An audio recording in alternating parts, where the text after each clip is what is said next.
Be mindful of how we use social media. It's not just about the platforms themselves.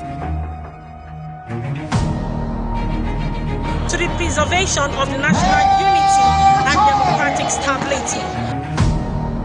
Water is life, water is an essential service, and we must have to carry out the residents. Local communities are not only vital to the growth of society, but they also form the bedrock of humanitarian development.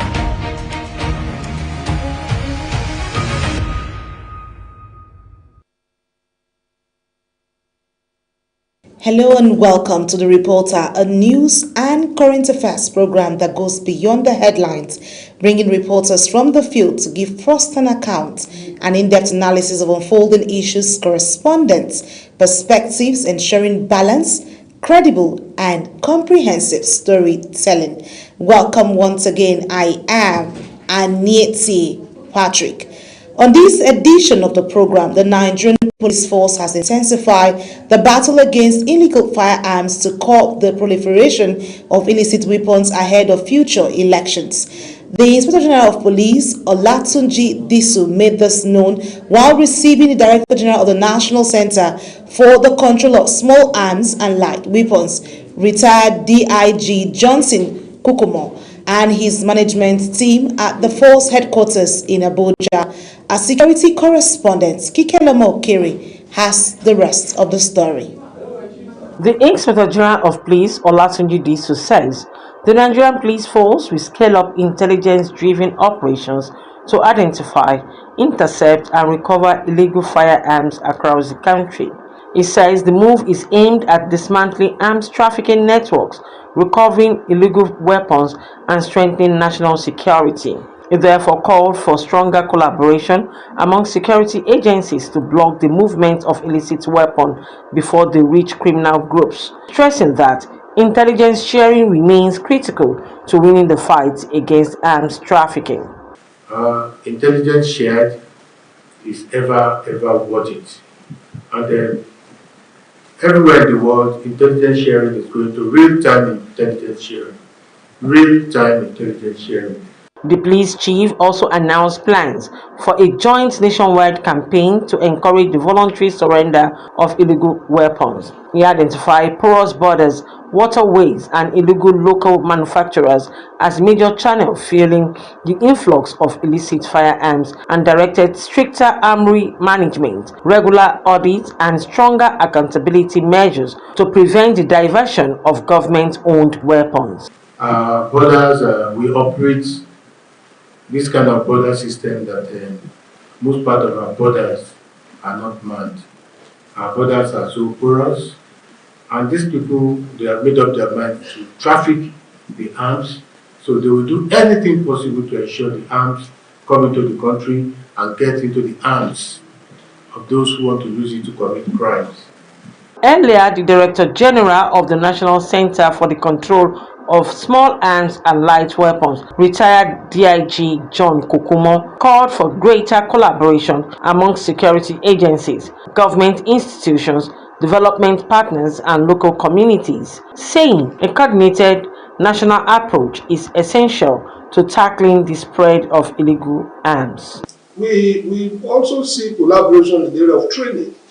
We want to see areas of police training initiated by the Nigerian police, from which members of the center can gain. And the center too, as I've said before now, in collaboration with our international partners, will keep on putting in place training programs for which the Nigerian police can equally benefit. With political activities expected to gather momentum in the coming months, the renewed offensive against illegal firearms is aimed at preventing weapons from falling into hands of criminals, reducing election-related violence, and strengthening public safety across the country. Kikelemo Okere, Global TV News. And joining me right now is our correspondent Kikelemo Okere, who's standing by to bring us more depth to this report. Hello Kike, it's good to have you join me on The Reporter today. How have you been? I'm good, Annie. How are you? Let's talk about this issue. With political activities gathering momentum, will the police renewed crackdown on illegal firearms be enough to prevent election related violence in Nigeria, owing to what we've seen in time past? Actually, Anita, the crackdown is a strong first step, but it is not enough on its own. There is need for sustained intelligence gathering, strict enforcement, speedy prosecution of offenders, and as well as zero tolerance for political sponsorship of violence, which are very, very essential. The real measures of success is not the number of weapons recovered, but whether Nigerians can vote in peace and secure the environment. Security agencies, just like you said, it's not just getting the illegal arms, it's also having the intelligence gathering put in place. Beyond the security agencies, what role should communities, traditional rulers, and citizens play in identifying and reporting the illegal arms to improve the public safety? Because it's a multi stakeholder engagement if we must have a proper electoral process. Like I said, Anita, I told you that intelligence gathering is key in this kind of situation because security is everybody's responsibility, is everybody's business. So the community are the first in line of defense because they know these people and these people live among them. So traditional rulers and religious leaders and the residents must promptly report any suspicious activities. That's why they said when you see something, you say something. In this way, they will reject every criminal element and support intelligence gathering. There is need for community policing collaboration, which is one of the most effective ways to prevent crime before it happens. Borders being a major concern for us in Nigeria.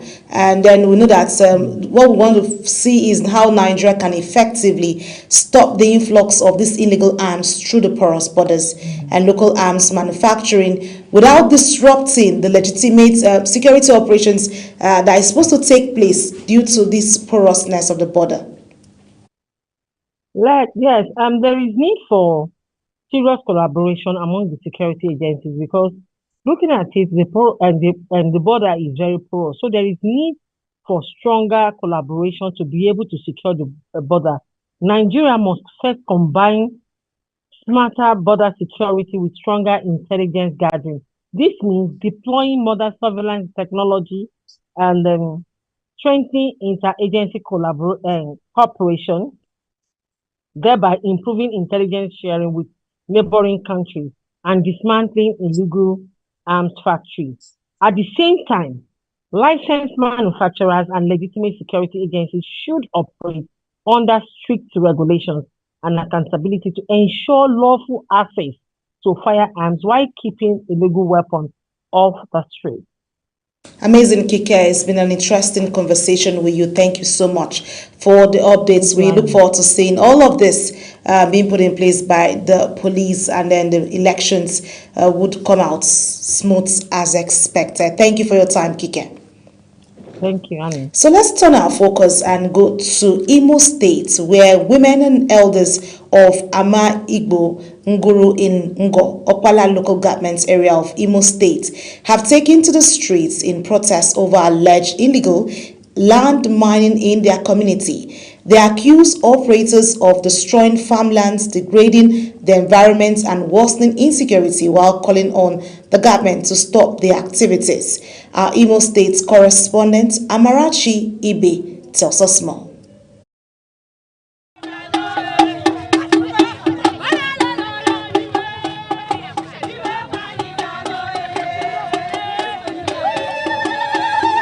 Carrying placards and singing solidarity songs, the protesters marched through the affected mining sites, demanding an immediate end to the alleged illegal borrow pits operations. They said years of excavation have devastated farmland, created deep gullies and increased the risk of erosion, leaving many families without their primary source of livelihood. The protesters also allege that abandoned mining pits have become hideouts for criminal elements, posing a growing security threat to residents. One of the protesters, Adolphus Anoro, said the community has lost vast areas of productive land and urged authorities to bring the mining activities to an end. So the problem we have is this. All our palm trees is out because of the borrow pit. So that's why we are saying we don't need the borrow pit again. The palm tree here, very little, it kills somebody there. So by the help of God, makes the person to survive. So that's why we don't want the borrow pit here again. Another resident, Oluchie Kohoro, described the situation as a major environmental and security concern, calling for urgent government interventions. And the reason why that we gather here is today is because we don't want anything borrow pit in our land again. Borrow pit have caused environmental disaster to our people. Even as you can see, the bandits, they may enter here and we will not know. So that is why the women, the youth, and the men, we gathered here today to say no to borrow pit in our land again. This is why we gathered here today. The protesters are urging the Imo State government and relevant regulatory agencies to halt the alleged illegal mining activities, rehabilitate the affected land, and protect life, livelihood, and the environment. Amarachi Ibe, Global TV News. And joining me all the way from Amarachi Ibe, who's standing by. Hello Amarachi, how you doing? Hello Anissa. This challenge, I see a very cloudy weather there, but yes, these women choose to come out and express their grievances. Should communities greater authority to stop mining activities they believe are destroying their environments and livelihoods?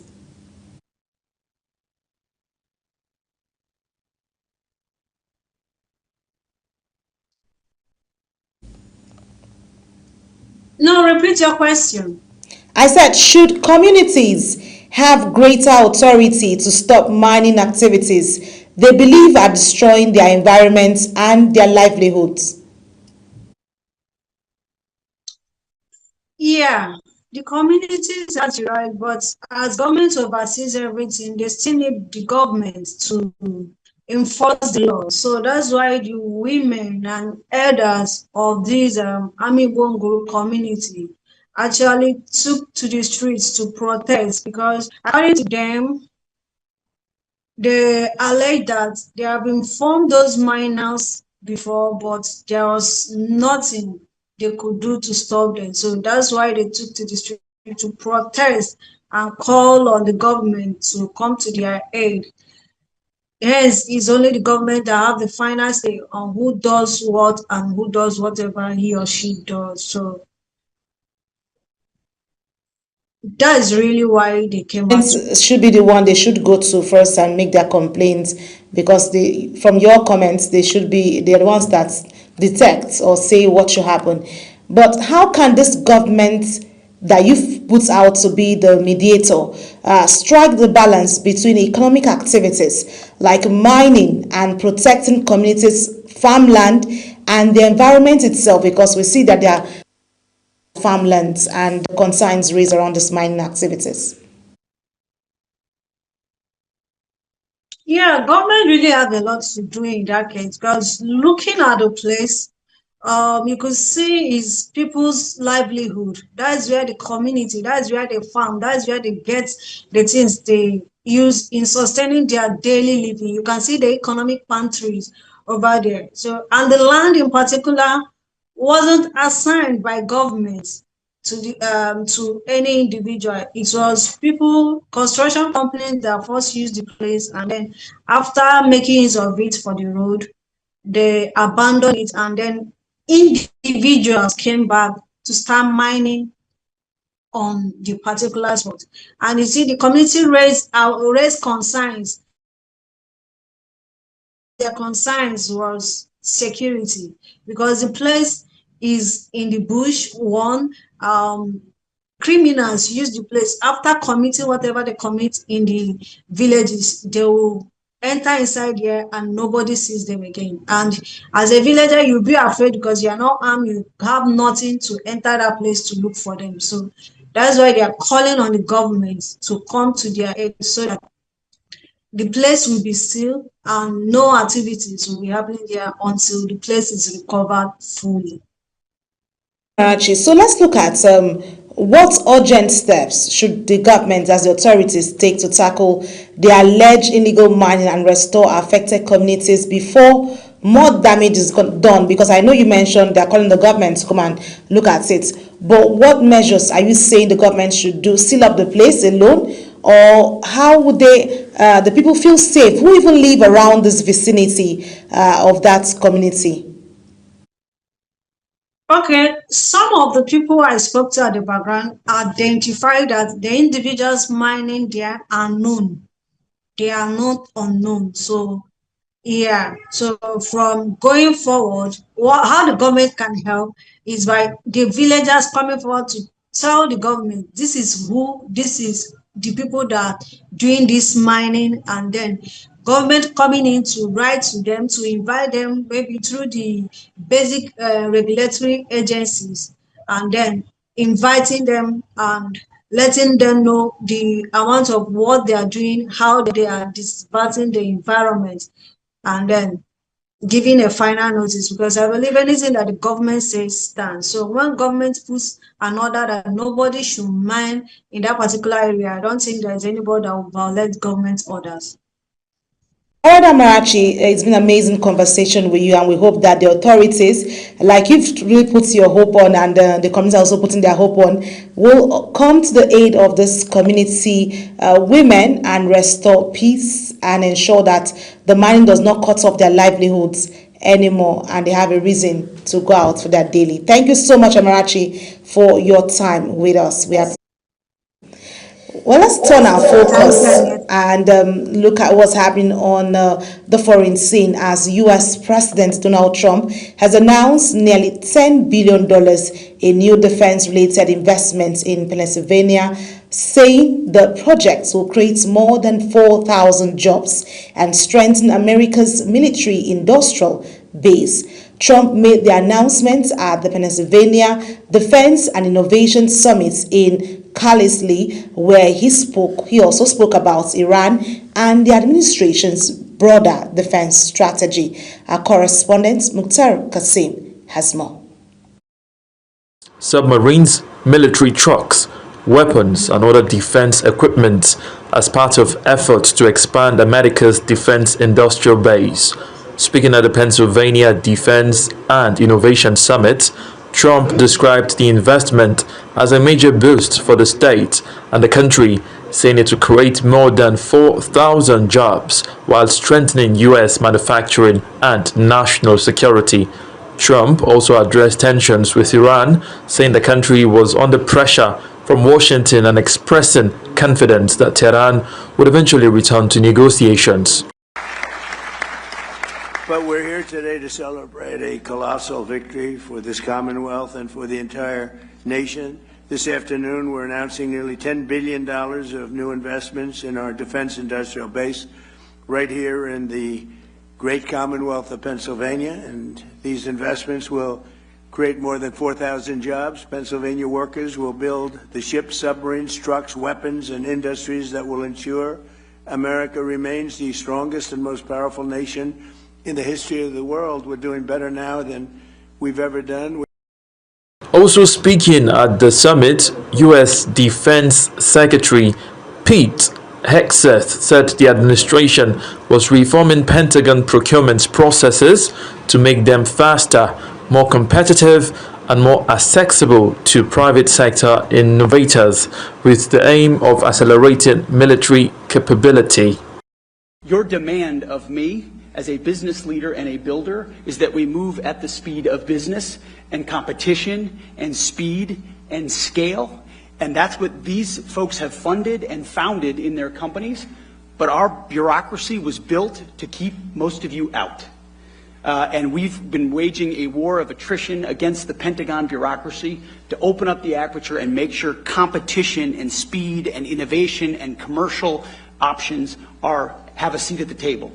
The summit brought together government officials and leading business executives, including JP Morgan Chase Chief Executive Jamie Dimon, Boeing Chief Executive Kelly Ortberg, and Senator Dave McCormick, as the administration unveiled what it described as one of the largest recent investments in America's defense industry. Mukhtar Qasim, Global TV News. And joining me right now is our correspondent Mukhtar Qasim to bring us up to speed on these developments. Hello Mukhtar, it's good to have you join me on the program. Hello Aniete, it's great to be on the program this evening. So let's talk about this, this idea. Will President Trump's $10 billion defense investments strengthen America's economy and security or deepen global military tensions? Well, thank you very much. The agreement is a landmark one because it's a huge amount, $10 billion in security, and analysts have seen it from two perspectives. They look at it from the angle of military and defense and how it can help America to be more self-sufficient in terms of getting their military arsenal. And we know in international relations, the best form of defense, they tell you, is deterrence, which is the fact that you arm yourself to the teeth, and that sees your enemy sees that if there's any particular warfare, you're already ready, and they would not even want to attack you because they know if they do the attack, you already have enough defense. So this statement is one that would send a lot of shivers to enemies of America, basically. And then from the economic point of view, like you've heard, it's going to create 4,000 jobs in Pennsylvania. America is a very large economy. It's the second largest economy in the world after China. And but they also have their own struggles with unemployment and what's not. So this particular move, if you look at it from the economic point of view, 4,000 jobs is going to be a big one. And it's going to also help America. Like one of the things that the Trump administration has been very big on is on putting America first, and that is that they are able to they are self-sufficient. So this is another move in self-sufficiency. Rather than importing weapons from outside the country, this move would help America depend on themselves and on their own capabilities. So it's a very huge one for the American government and the AT. All right, Mukhtar, so I like the fact that you talked about the economic side of it. Can this massive investment in defense manufacturing create sustainable, like you mentioned, you said to create jobs, but without diverting resources from other critical sectors like the healthcare and education, because that's another area the U.S. needs to also pay attention to as well? Yes, I agree with you because even some of the Americans, we've seen protests across the 50 states of the United States where they have been criticizing the Trump's posture in terms of him prioritizing activities outside America, like we've seen in Ukraine and we've seen in Iran, where they have been campaigns, military campaigns there. The Americans are saying, rather than taking all of these monies to outside the country, we here are also having need for it. Why not invest in infrastructure? Why not invest in social security, in welfare of the American people, rather than taking it out? But of course, we know that America over time has always been on the offensive when it comes to security. They're always trying to be not to be caught off guard, basically. So I think for me, it's just to find a balance between your foreign policy posture and also taking care of the home front. And that's what the Trump administration has done. So it's finding a balance, basically. That's what analysts have advised the American government to do. So let's look at the area of where Trump is signaling pressure on Iran while expanding U.S. military production. What impacts could these have on global peace, diplomacy, and international security? Just like you said, they're always on the line when it comes to the issue around security. But with this pressure on Iran, what's your take on that? Well, with this particular conference, he was like a side piece to the main, because the main event was the unveiling of this particular project. And then he asked him, what about Iran? How far is Iran? Then he said they would mount more pressure on Iran. They would make sure that with this bold move of having more military capability, they would ensure that Iran is brought back to the negotiation table and they'll be forced to basically negotiate with the American government. But we know analysts have also said that it's more of a rhetoric, because we've seen how Trump before now has made those rhetorics about Iran striking peace deals and whatnot. But over time, we've still seen that the war has continued to wage on. We've seen moments of truce, moments of break. But overall, the war is still waging on. So it's something that we cannot really predict as to how it will end. But we have got to be positive. Analysts are saying positivity is what they've envisaged over time. Seeing that the war Iran has become history, we'll see how this so will play out. Like you said, that was on the sideline to what this is. Well, because like we said, time is not on our side, and then we need to draw the curtains here. Thank you so much for your time with us. Well, it's an amazing time on the program here. The Reporter, we've seen reporters bring up in-depth analysis to all these issues. Like we say, it's a program meant for that. And that brings us to the size of the program, The Reporter. Thank you for watching. A quick reminder that Global TV is on DSTV channel 365, Star Times channel 276, as well as on Free TV. Kindly follow us across all social media platforms now showing on your screen using @Global TV NG. I am Anieti Patrick. Thank you for watching.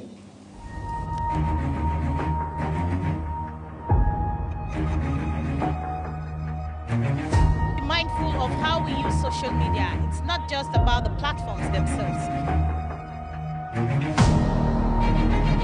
To the preservation of the national unity and democratic stability. Water is life, water is an essential service, and then we must have to carry out the residents. Local communities are not only vital to the growth of society, but they also form the bedrock of humanitarian development.